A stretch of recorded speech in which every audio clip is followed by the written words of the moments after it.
Здравейте, приятели! Днес ще говорим за един малко по-различаващ се случай с TBI Bank. Неделя няма как, трябва да се работи. Вчера не успях да работя, някакъв вирус, бях много зле, но успях днеска вече да се стегна и да дойда да работя. Ходих до Евроком сутринта, направихме дълго интервю за бързите кредити. Опитах се съм максимално искрен и да обясня нещата, доколкото е възможно в рамките на около 50 минути.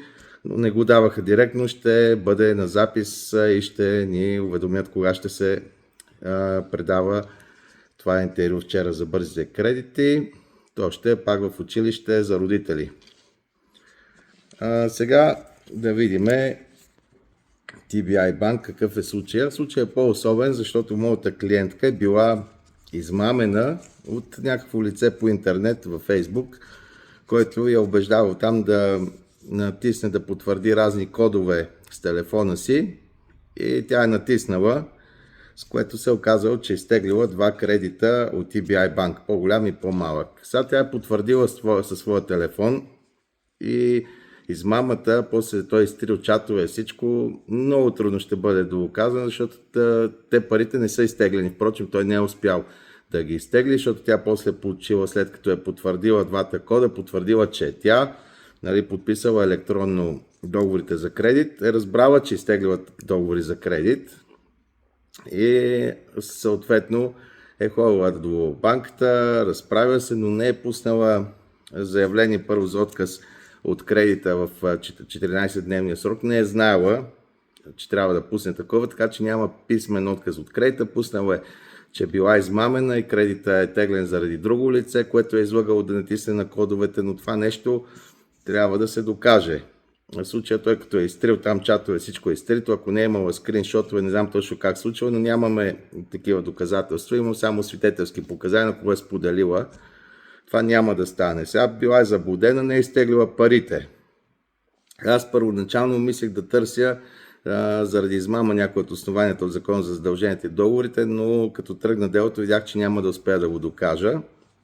И в крайна сметка реших да си ходим по пътя, по който обявяваме договорите за нищожни двата договора в едно дело с една искова молба срещу TBI, защото те са теглени и в един ден.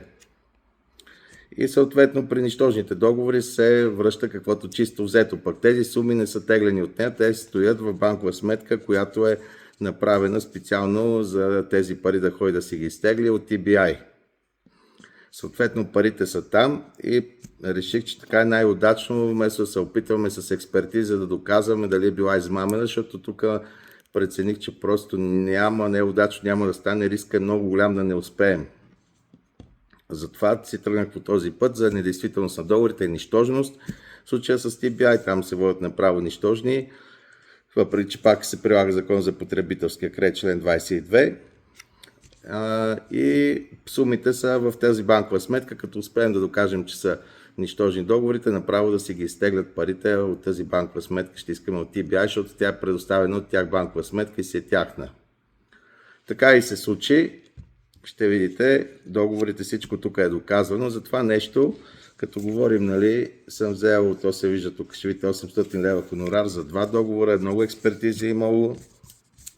Така че аз работя откакто е позволено под наредбата, защото на мен е ясно, че тия хора, за да имат кредит или такива проблеми, нямат пари. И се опитвам да се съобразявам редовно, да се работи доста под наредбата, откакто се разреши това нещо. Но в същото време имейлите стават много, делата стават повече, имаме някакъв капацитет. Знам, че хем няма как на тия хора да им се вземе повече, когато делата стават много, или отказваш, или качваш цените. Ние няма да качваме цените, но явно ще започнем някой да отказваме или да давам на колеги, с които работя, защото все пак аз не ги давам така тук да се пишат без да мине всичко през мен, всичко трябва да си държа винаги, да минава всичко да е проверено от мен, всичко, което се пише, всичко да бъде видяно, всички телефони обаждания минават през мен нарочно. Мога да купя, обмисляхме да вземем тук служебен телефон, но хората искат мен да ме чуят и за момента считам все още, че това е по-правилно, въпреки че е много натоварващо за мен лично. да се занимавам с всички неща, но няма как. Така съм избрал да работя, да се опитвам и аз да бъда полезен, доколкото мога на хората. Затова го правим това нещо. Не е идеята, както винаги им казвам тук и на много клиенти, въпросът не е да ви взема ни пари, а да се върши работа и всички да са доволни, доколкото е възможно да се случи това нещо и не е никога само за парите. Но просто в един момент става прекалено много работа, затова се извинявам, че не успявам вече да отговоря на всички имейли. Опитам се доколкото мога, ще има някои, които ще пренасочвам към други колеги, защото физическият ми лимит, ето вчера бях болен, не успях да стана да работя, за съжаление, и това се случва. От това нещо не очаквам нито да забогатявам, нито на гърба на такива хора от кредити. Виждате, тук за това 800 лева съм взел. Сега връждата с този колега, дето пускал сигнали, аз го видях, взимам им по 1200, там имаше се хвалил за някакви за по 1000 лева кредити. Там се вижда колко се помага на народа. Ще коментираме тази тема явно, защото аз видях, мисля, става въпрос за справедливост, разбирате, не става въпрос за лични отношения, а за справедливост. Когато излизаш и казваш на хората, че ще се бориш за тях, за да закриваш бързи кредити, им взимаш двойно на наредби или така нататък, или им взимаш пари без никаква работа, абсолютно никаква да се свърши, това вече говори за едно лицемерно поведение, където се говори едно, а се върши съвсем друго в своя полза, не в полза на хората. Демагогия, така наречено. Но да видим. Да не коментираме. Ставаме скучни. TBI Bank, случая, който ви разказах, 2 договора за кредит. Съответно, съда всичко са правени експертизи. Ето, твърди се, че сумата никога не е изтеглена от предоставената сметка на ищцата. Всичко е проверявано, всичко е правено. Експертизи са насрочени, 2 експертизи да се установява това. От TBI са си претендирали, разбира се, с насрещени с връщане на парите, но парите са по тази сметка, която те са предоставили. Сега ще стигнем и до тук. Става въпрос за 2 договора, 6100 и 1800. Вижда се, адвокатското ми възнаграждение е 800 лева, което съм поискал. Те са поискали, виждате, тия пари, но те никога не са теглени. Не са усвоени от ищцата и все още седи по банковата сметка, която се намира при ищеца. Сумата изобщо не е теглена от ищеца. Това нещо цялото сме го установявали, както ви казах, правени са изчетоводни технически експертизи, защото приех, че този път е по-добър, после направо да си ги изтеглят. Съдът е коментирал, че адвокатското възнаграждение от 800 лева изобщо не е прекомерно. Става въпрос за 2 кредита, искови молби над 10 страници, много факти, назначени са няколко експертизи, делото се провел в повече от едно съдебно заседание и материалният интерес, претендират възнаграждението 800 лева не е прекомерно с оглед свободния пазар и така нататък.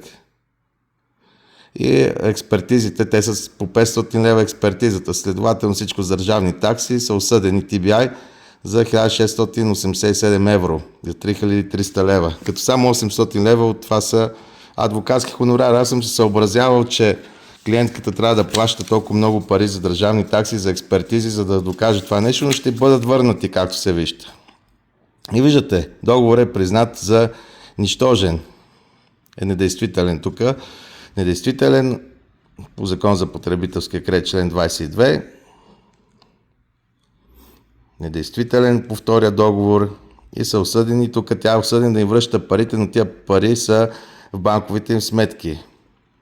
Така че сега ще пуснем едно искане да си ги изтеглят от банковата сметка. Ако не обжалват, те вероятно ще обжалват. Винаги обжалват TBI Bank и са осъдени, виждате, на сумата 1687 евро да заплатят на моята клиентка. Виждате го това, осъдени са TBI. Осъжда TBI да заплати. Така че виждате, работи се, не са само приказки, че някой като ви говори, че работи за клиентите. Работи се, правим каквото можем. Тук приех този подход, защото видях, че няма да се получат нещата така за измама, няма да успеем и много голям риска. Сега ще им пуснем молба да си изтеглят парите, но да видим дали ще обжалват. Най-вероятно те винаги TBI обжалват. Въпросът е крайния резултат. Ще бъдат възстановени всички разноски на моята клиентка и всичко е наред.